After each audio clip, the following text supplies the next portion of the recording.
ಸ್ನೇಹಿತರೆ, ವನಶ್ರೀ ಪಬ್ಲಿಕ್ ನ ಮತ್ತೊಂದು ವಿಡಿಯೋಗೆ ತಮಗೆಲ್ಲರಿಗೂ ಆತ್ಮೀಯ ಸ್ವಾಗತ ಸುಸ್ವಾಗತ. ಸ್ನೇಹಿತರೆ, ಎಲ್ಲವೂ ಸರಿ ಹೋಯಿತು.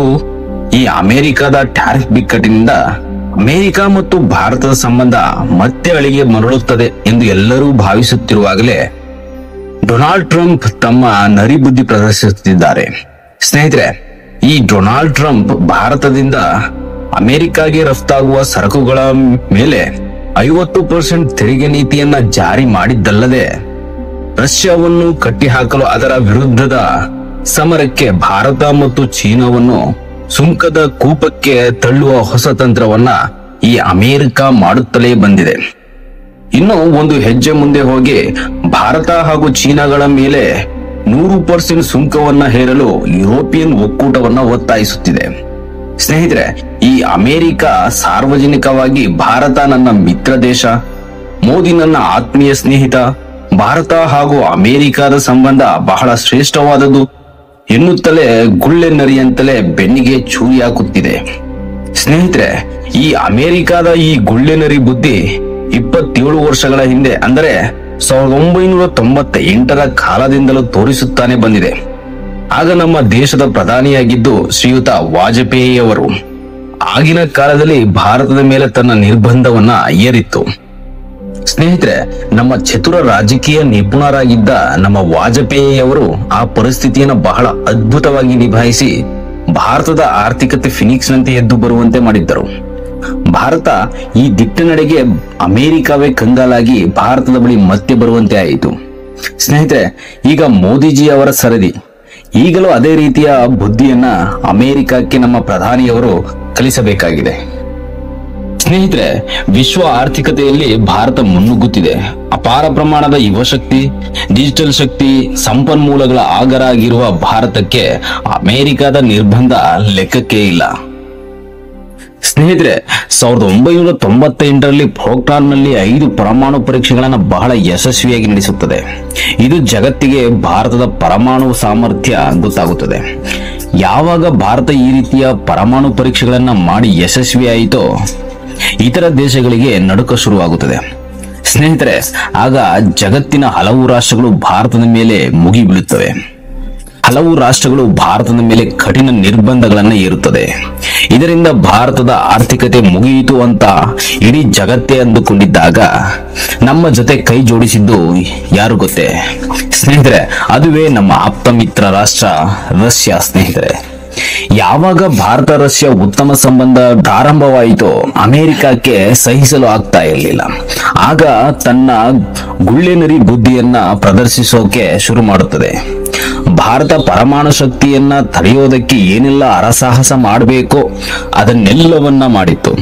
ಸ್ನೇಹಿತರೆ, 1998ರ ಕಾಲಘಟ್ಟದಲ್ಲಿ ಭಾರತದ ಮೇಲೆ ನಿರ್ಬಂಧಗಳನ್ನ ಅಮೆರಿಕ ಏರೋದಕ್ಕೆ ಶುರು ಮಾಡುತ್ತದೆ. ಸ್ನೇಹಿತರೆ, ಆಗಿನ ನಿರ್ಬಂಧಗಳು ಈಗ ವಿಧಿಸುತ್ತಿರುವ ನಿರ್ಬಂಧಗಳನ್ನ ಹೋಲಿಸಿದರೆ ಏನೇನು ಅಲ್ಲ ಅನ್ಸುತ್ತೆ.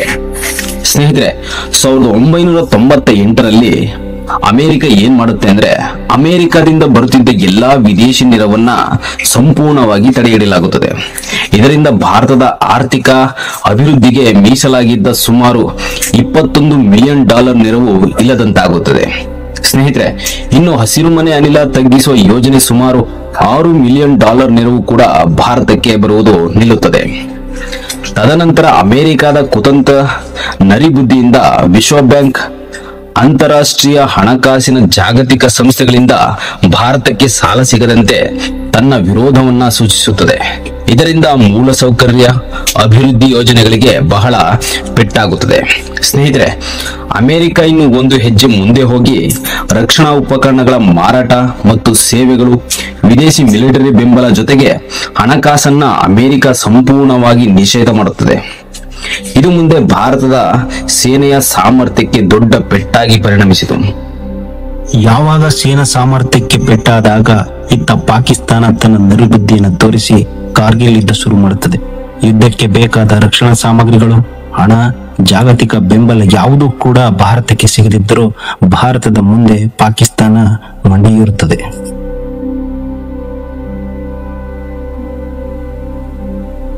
ಸ್ನೇಹಿತರೆ, 1991ರಲ್ಲಿ ಭಾರತದ ಆರ್ಥಿಕತೆಯ ನಿರ್ಬಂಧ ಅಡೆತಡೆಗಳ ನಡುವೆಯೂ LPG ಕ್ರಾಂತಿಯ ಬಳಿಕ ಭಾರತದ ಆರ್ಥಿಕತೆ ಪುನಶ್ಚೇತನಗೊಳ್ಳುತ್ತದೆ. ಸ್ನೇಹಿತರೆ, ಯಾವಾಗ ಅಮೆರಿಕ ವಿದೇಶಿ ಹೂಡಿಕೆ ಮತ್ತು ಆರ್ಥಿಕ ಬೆಳವಣಿಗೆಗೆ ನಿರ್ಬಂಧ ಏರಿದರೂ 2000ನೇ ಇಸವಿಯ ಹೊತ್ತಿಗೆ ಭಾರತ $10 ಮಿಲಿಯನ್ ವಿದೇಶಿ ನೇರ ಹೂಡಿಕೆಯನ್ನ ಮಾಡೋದಕ್ಕೆ ಶುರು ಮಾಡುತ್ತದೆ. ಸ್ನೇಹಿತರೆ, ಈಗ ನಾವು ನೋಡುವ ಮೇಕ್ ಇನ್ ಇಂಡಿಯಾ ಪರಿಕಲ್ಪನೆಗೂ ಮುನ್ನ ದಶಕಗಳ ಹಿಂದೆ ಭಾರತ ತನ್ನದೇ ಆದ ಪರಿಕಲ್ಪನೆಗಳನ್ನ ಹೊಂದಿತ್ತು.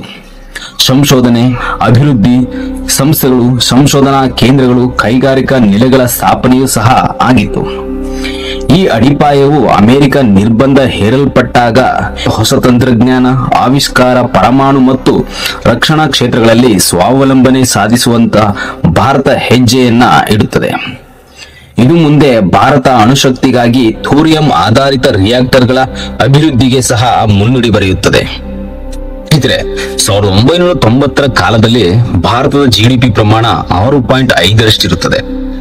ಈ ನಿರ್ಬಂಧಗಳ ನಡುವೆ GDP ಶೇಕಡ 5.8ಕ್ಕೆ ಇಳಿದರೂ ಕೇವಲ 5 ವರ್ಷದಲ್ಲಿ, ಅಂದರೆ 2003ರಲ್ಲಿ ಭಾರತದ GDP ಶೇಕಡ 7.8ಕ್ಕೆ ತಲುಪುವಲ್ಲಿ ಯಶಸ್ವಿಯಾಯಿತು. ಇದು ಜಾಗತಿಕ ಮಟ್ಟದಲ್ಲಿ ಭಾರತದ ಆರ್ಥಿಕತೆಯ ಶಕ್ತಿ ಏನೆಂಬುದನ್ನ ತಿಳಿಸುತ್ತದೆ. 1998ರಲ್ಲಿ ಅಮೆರಿಕಾದೊಂದಿಗೆ ಜವಳಿ ಮತ್ತು ರತ್ನಗಳ ವ್ಯಾಪಾರ ಸಾಧ್ಯವಾದರೂ ಯುರೋಪಿಯನ್ ಒಕ್ಕೂಟ, Russia, UAE, Japan, China, Saudi Arabia ದೇಶಗಳೊಂದಿಗೆ ವ್ಯಾಪಾರ ಸಂಪರ್ಕವನ್ನ ಭಾರತ ಗಟ್ಟಿಗೊಳಿಸುತ್ತಾ ಬರುತ್ತದೆ. ಆಗ ರಷ್ಯಾ ಭಾರತಕ್ಕೆ ರಕ್ಷಣಾ ಉಪಕರಣಗಳನ್ನ ಪೂರೈಸುತ್ತಾ ಬರುತ್ತದೆ. ಇತ್ತ ಭಾರತ ರಷ್ಯಾಕ್ಕೆ ಔಷಧಗಳು ಮತ್ತು ಚಹಾ ಪದಾರ್ಥಗಳನ್ನ ರಷ್ಯಾಗೆ ಪೂರೈಸುತ್ತಾ ಬರುತ್ತದೆ. ಇದರಿಂದ ಮುಂದೆ ಭಾರತ ಅಮೆರಿಕದ ಮೇಲೆ ಅವಲಂಬನೆಯನ್ನ ಸ್ವಲ್ಪ ಕಡಿಮೆ ಮಾಡುತ್ತದೆ. 2000ನೇ ಇಸವಿಯಲ್ಲಿ ಕ್ಲಿಂಟನ್ ಭಾರತಕ್ಕೆ ಭೇಟಿ ನೀಡುತ್ತಾರೆ. ಈ ಮೂಲಕ ನಿರ್ಬಂಧದ ಬಳಿಕ ಭಾರತ ಅಮೆರಿಕ ದೇಶಗಳ ಸಂಬಂಧದಲ್ಲಿ ಹೊಸ ಅಧ್ಯಾಯ ಶುರುವಾಗುತ್ತದೆ. ಮುಂದೆ 2001ರಲ್ಲಿ ಜಾರ್ಜ್ ಬುಷ್ ಭಾರತದ ಮೇಲಿನ ನಿರ್ಬಂಧಗಳನ್ನ ತೆಗೆದು ಹಾಕುತ್ತಾರೆ. ಮುಂದೆ ಅಂದರೆ 2008ರಲ್ಲಿ ಭಾರತ ಹಾಗೂ ಅಮೆರಿಕ ನಡುವೆ ನಾಗರಿಕ ಪರಮಾಣು ಒಪ್ಪಂದಕ್ಕೆ ಸಹಿ ಹಾಕುತ್ತವೆ. ಧಮಕಿ ಹಾಕುತ್ತಿದ್ದ ಅಮೆರಿಕ ಕೇವಲ 10 ವರ್ಷಗಳಲ್ಲಿ ಉಲ್ಟಾ ಹೊಡೆದು ಭಾರತ ಜಗತ್ತಿನ ಜವಾಬ್ದಾರಿಯುತ ಪರಮಾಣು ಶಕ್ತಿಯನ್ನ ಹೊಂದಿದೆ ಎಂದು ವಿಶ್ವದ ಮುಂದೆ ಒಪ್ಪಿಕೊಳ್ಳುತ್ತದೆ. ಈ ಅಮೆರಿಕದ ಬೆಳವಣಿಗೆಗೆ ಮೂಲ ಕಾರಣ ಭಾರತದ ಚತುರ ರಾಜಕಾರಣಿ ಅಟಲ್ ಬಿಹಾರಿ ವಾಜಪೇಯಿ ಅವರು. ಸ್ನೇಹಿತರೆ, ಈಗ ಮೋದಿಜಿಯವರ ಸರದಿ. ವಾಜಪೇಯಿಯವರಂತೆ ಮೋದಿ ಅಮೆರಿಕದ ವಿರುದ್ಧ ನಿಲ್ತಾರ, ಅಮೆರಿಕಾಗೆ ತಕ್ಕ ಪಾಠ ಕಲಿಸ್ತಾರ ನೋಡಬೇಕಾಗಿದೆ. ಸ್ನೇಹಿತರೆ, ನಿಮಗೆ ಗೊತ್ತಿರುವ ಹಾಗೆ ಅಮೆರಿಕದ ಈ ಶೇಕಡ 50% ತೆರಿಗೆ ನೀತಿಯ ಬಗ್ಗೆ ಯಾವುದೇ ತಲೆ ಕೆಡಿಸಿಕೊಳ್ತಾ ಇಲ್ಲ. ಇನ್ನು 2025ರ ಸ್ಕೋ ಸಮ್ಮೇಳನದ ನಂತರವಂತೂ ಜಾಗತಿಕ ಮಟ್ಟದಲ್ಲಿ ಭಾರತ ಏನೆಂಬುದು ಎಲ್ಲರಿಗೂ ಗೊತ್ತಾಗಿದೆ. ಭಾರತ ಹಿಂದಿಗಿಂತಲೂ ಈಗ ಶಕ್ತಿಯುಕ್ತವಾಗಿದೆ. ಭಾರತ ಅಮೆರಿಕವನ್ನ ಎದುರಿಸಲು ಹಾಗೂ ತನ್ನ ರಫ್ತು ಹೆಚ್ಚಿಸಲು ಮಾರುಕಟ್ಟೆಗಳನ್ನು ವೈವಿಧ್ಯಮಯಗೊಳಿಸುತ್ತಾ ರಷ್ಯಾ ಹಾಗೂ ಚೀನಾ ಜೊತೆ ಸೇರಿ ಟ್ರಂಪ್ ಎದೆಗೆ ಕೊಳ್ಳಿಟ್ಟಿರುವುದು ನಿಮಗೆಲ್ಲರಿಗೂ ಗೊತ್ತೇ ಇದೆ. ಭಾರತ ಇನ್ನು ಮುಂದೆ ಅಮೆರಿಕದ ಯಾವುದೇ ಒತ್ತಡಕ್ಕೆ ಒಳಗಾಗದೆ ಯಾವುದಕ್ಕೂ ಬಗ್ಗುವುದಿಲ್ಲ, ಜಗ್ಗುವುದಿಲ್ಲ, ಮತ್ತೆ ಕುಗ್ಗುವುದಿಲ್ಲ. ಈ ಒಂದು ವಿಡಿಯೋ ಇಷ್ಟವಾಗಿದ್ದಲ್ಲಿ ನಮ್ಮ ಚಾನೆಲ್ಗೆ ತಪ್ಪದೆ ಸಬ್ಸ್ಕ್ರೈಬ್ ಆಗಿ. ಮುಂದಿನ ವಿಡಿಯೋದಲ್ಲಿ ಮತ್ತೊಂದು ವಿಚಾರದೊಂದಿಗೆ ಸಿಗೋಣ. ಧನ್ಯವಾದಗಳು. ಇಂತಿ ನಿಮ್ಮ ವನಸಿರಿ ಪಬ್ಲಿಕ್.